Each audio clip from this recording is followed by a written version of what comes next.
Bismillahirrahmanirrahim. Alhamdulillah wassalatu wassalamu ala rasulillah wa ala alihi wa ashabihi ajma'in. Teman-teman, kali ini di video kita kali ini akan mengupas salah satu buku tentang misteri kematian ya, yang judulnya Misteri Kematian ya. Ini adalah buku karya Dr. Ahmad Mustafa Mutawali ya. Kemudian penerbitnya adalah Pustaka Diyaul Ilmi, ditaklik oleh Syekh Abdurrahman bin Nasir As-Sa'di, kemudian Syekh Muhammad Nasiruddin Al-Albani, kemudian Syekh Muhammad bin Shalih Al-Utsaimin ya. Ya, ukurannya A5, kemudian bagian depan menggunakan soft cover.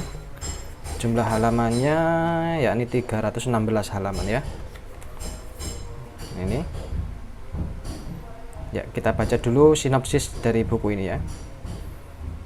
Buku yang di tengah pembaca merupakan salah satu buku serial trilogi Alam Akhirat ya. Jadi ini ada 3 buku ya yang membahas tentang ini, dan salah satunya adalah buku yang kita baca sekarang ini adalah Misteri Kematian. Dan buku lainnya ya, yang satu satu topik ya, ini adalah Prahara Padang Mahsyar, Surga dan Neraka. Ini jadi trilogi Alam Akhirat ya. Buku ini mengupas secara detail tentang alam akhirat, mulai dari kematian manusia hingga negeri keabadian, yaitu surga dan neraka, yang kemudian kami kemas menjadi 3 buah buku yang berseri ya. Ini jadi 3 buku tadi. Buku yang sekarang ada di tangan pembaca adalah seri pertama dari serial trilogi ya, berisikan pembahasan seputar kematian, sakaratul maut, alam barzah, tanda-tanda kiamat, dan hari kebangkitan. Buku ini sangat bagus untuk dibaca dan ditelaah sehingga dapat menambah keimanan kita serta menambah wawasan keilmuan. Selamat membaca. Oke, baik, langsung saja ya teman-teman ya. Kita ke daftar isinya. Ini adalah serial pertama buku trilogi yang berjudul Misteri Kematian. Daftar isi pertama ya, di sini. Ya. Pembahasan pertama tentang kematian dan sakaratul maut ya. Ini mulai halaman 15 setelah pengantar dan mukadimah ya. Nah, kemudian ada subjudulnya di sini ya, ini semua yang ada di bumi itu akan binasa. Manusia dan jin mati. Setiap umat memiliki ajal. Ya, ini sama bisa lihat di sini ya. Ini subjudulnya ya. Pembahasannya lebih terperinci di sini. Sampai kapan wahai yang usianya berlalu? Nabi Shallallahu Alaihi Wasallam memerintahkan untuk mengingat pemutus segala kenikmatan atau kematian. Ini halaman 28. Baik, kita lanjut ke berikutnya. Daftar isi selanjutnya ini. Barang siapa senang bertemu Allah, Allah senang bertemu dengannya. Halaman 33. Mentalkin ya, ruh keluar, pandangan mengikuti ruh saat dicabut. Ya, orang mukmin wafat dengan keringat di dahi. Pasti melintas. Nah, ini esensi ruh, jiwa, ya macam-macam jiwa. Ini perbedaan jiwa dan ruh dibahas di sini juga ya, halaman 44. Tentang fenomena sakaratul maut ya, yang juga dialami oleh Nabi kita Shallallahu Alaihi Wasallam, halaman 49 ya. Kemudian para sahabat Bilal bin Rabah, Khalid bin Walid, ya, Abdullah bin Mas'ud, Salman Al Farisi, ya, Ibunda Aisyah radhiyallahu anha, Abu Darda radhiyallahu anha,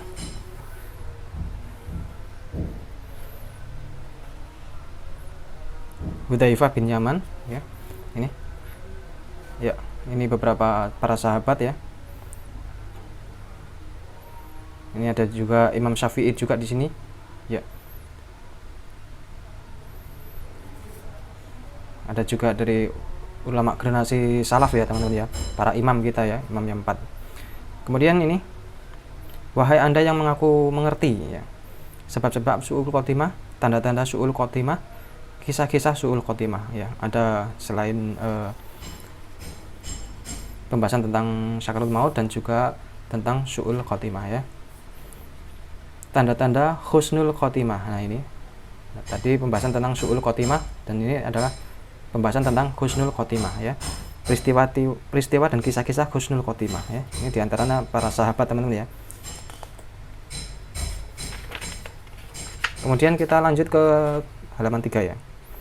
Ya, ini masih pembahasan tentang husnul khotimah ya, yang dialami oleh para sahabat dulu ya. Ini ada riwayat-riwayat yang menjelaskan di sini ya, sampai Khairunisad ya, Guru Ibnu Jauzi, Abdul Awa ya. Kemudian pembahasan selanjutnya ya, tadi pembahasan tentang sakaratul maut dan kematian ya. Dan sekarang pembahasan kedua ya, judul kedua adalah alam kubur ya, halaman 91. Nah ini, kubur alam adalah persinggahan akhirat pertama, kegelapan kubur, himpitan dan tekanan kubur. Penjelasan tentang kubur ya. Pertanyaan, dua malaikat dan fitnah kubur. Golongan manusia dalam fitnah kubur. Apakah umat-umat terdahulu ditanya dalam kubur? Ya, ini saya bisa baca di sini beberapa subjudulnya ya. Mereka yang mengingkari azab kubur dan subhat-subhat mereka. Jadi ada ya dari sebagian kaum muslimin ya yang mengingkari ya azab kubur ini ya. Mereka terkena subhat-subhat juga ya. Mayit disiksa karena tangisan keluarga. Ya. Kita lanjut ke halaman 10 ya, ini 10. Ya. Tempat si mayit diperlihatkan pada pagi dan sore ya. Maksudnya si mayit ini nantinya ketika setelah hari kiamat masuk neraka atau surga ya, diperlihatkan tempatnya di sini. Mayit mendengar di dalam kubur, tempat ruh di alam barzah, doa masuk kuburan, gambaran siksa alam barzah ya. Umat ini diuji di dalam kubur, paku kecil dengan dua kepala. Kemudian ada sajak atau syair ya. Kemudian pembahasan selanjutnya ya, setelah alam kubur ini pembahasan tentang tanda-tanda kiamat, halaman 153. Tanda-tanda kiamat sugro atau kecil ya, tanda-tanda yang telah terjadi dan berlalu ya. Nah, ini ya, tanda-tanda yang sudah terjadi dan kemungkinan akan berulang ya. Jadi dibagi ya, tanda-tanda kiamat sugro ini dibagi menjadi 3 kalau nggak salah. Oh ya, banyak sekali sini ya. Munculnya ruwaibidah ya, munculnya ruwaibidah ini sering biasa ini ya, jelaskan dalam kajian-kajian biasanya ya tentang ruwaibidah ini ya. Kemudian seluruh umat mengerumuni umat Islam, urusan diserahkan kepada selain ahlinya ya. Longsor, hujan batu dan perubahan wajah, banyak hujan mengharap mati, rumah dihias, manusia saling membanggakan masjid. Kemudian ini tanda-tanda ketiga ya, ini tanda-tanda kiamat yang belum terjadi ya, masih yang tanda kecil ya teman-teman ya. Sebagian orang murtad beralih menyembah berhala, perzinahan prostitusi terlihat di jalanan secara terang-terangan ya. Ini kita lanjut. Nah ini ya, jadi ada 3 tadi untuk tanda-tanda kiamat sugro atau kiamat kecil ya. Kemudian tanda-tanda kiamat kubro atau tanda-tanda kiamat besar ya. Yang pertama adalah kabut, kemudian dajjal ini ya. Nah, ini saking beratnya fitnah dajjal ini, kita dianjurkan untuk membaca perlindungan ya dari dajjal ini setiap di akhir sholat kita ya. Ini kondisi manusia sebelum munculnya dajjal, akidah Ahlussunnah tentang dajjal, alasan kenapa disebut dajjal, ciri-ciri dajjal, tempat dajjal ya. Ini pembahasan tentang dajjal semua ini. Ya. Ini, lengkap sekali di sini. Apakah Ibnu Sayyad dajjal, kematian dajjal. Kemudian yang ketiga adalah turunnya Isa putra Maryam ya. Ibnu Maryam ya. Ciri-ciri dan tanda Al-Masih ya. Waktu turunnya Isa, Al-Masih, Isa menunaikan ibadah haji. Ya. Ini salah satu tanda besar ya. Kemudian setelah pembahasan tentang Nabi Isa yang turun kembali ke dunia, selanjutnya adalah Ya'juj dan Ma'juj ya. Sempat disinggung dalam surat Al-Kahfi ya, kalau nggak salah, tentang Ya'juj dan Ma'juj ini ya. Nah di sini kemudian matahari terbit dari barat, munculnya binatang, 3 longsor, api muncul dari Hadramaut mengumpulkan manusia. Nah, kemudian judul selanjutnya adalah kebangkitan, halaman 275. Ya, kebangkitan dimulai dengan peniupan sangkakala, dalil-dalil peniupan sangkakala, peniup sangkakala, kapan sangkakala ditiup, berapa kali sangkakala ditiup. berapa lama jeda waktu antara dua tiupan sangkakala. Ini. Baik, selanjutnya ya masih di pembahasan tentang kebangkitan ya. Ya, kebangkitan dan pengumpulan. Seperti apa kebangkitan terjadi dan bagaimana cara Allah menghidupkan kembali manusia. Halaman 307. Ya. Ini sampai akhir ya ini ya. Golongan-golongan yang mengingkari kebangkitan. Baik, teman-teman, kita langsung saja. Ini mukadimah dari penulis di sini. Kata pengantar penerbit. Kita langsung aja ke judul pertama ya. Kematian ya, tentang kematian. Ya, di sini. Pembahasan tentang kematian di sini. Ya. Untuk font yang dipilih sangat jelas ya, teman-teman ya. Jadi enak dibaca. Ya. Penjelasannya semua di sini ya. Seperti biasa di bagian bawah ada catatan kaki untuk ini ya. Daftar pustakanya ya. Sumber-sumbernya ya, baik itu dari hadis maupun dari Al-Qur'an ya. Ataupun dari kitab-kitab para ulama ya. Semua yang ada di bumi itu akan binasa ya. Seperti ini. Dan yang menarik dari buku ini adalah gaya bahasa yang dipakai, teman-teman ya. Jadi dari gaya bahasa yang dipakai ini kalau menurut saya sangat menarik, teman-teman ya. Jadi di sana ada seperti motivasi ya.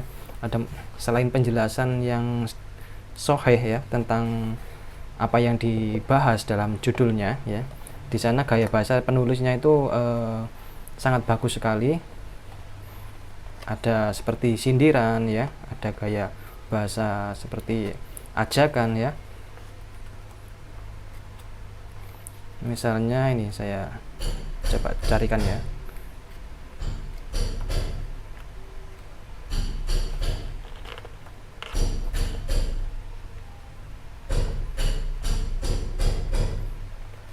Nah, ini seperti ini ya. Ini pembahasan tentang salah satu ayat dalam Al-Qur'an, yakni Quran surat Al-Qiyamah ayat 36 ya.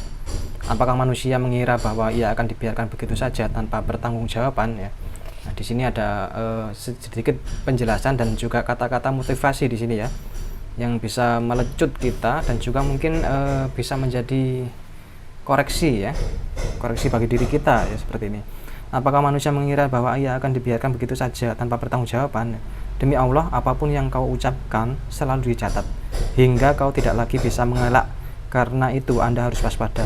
Peringatan telah disampaikan dan zat yang telah menyampaikan peringatan sebelum yang diperingatkan tiba tidaklah berbuat zalim. Seperti ini dia, teman-teman ya. Gaya bahasanya menarik sekali, teman-teman. Ya.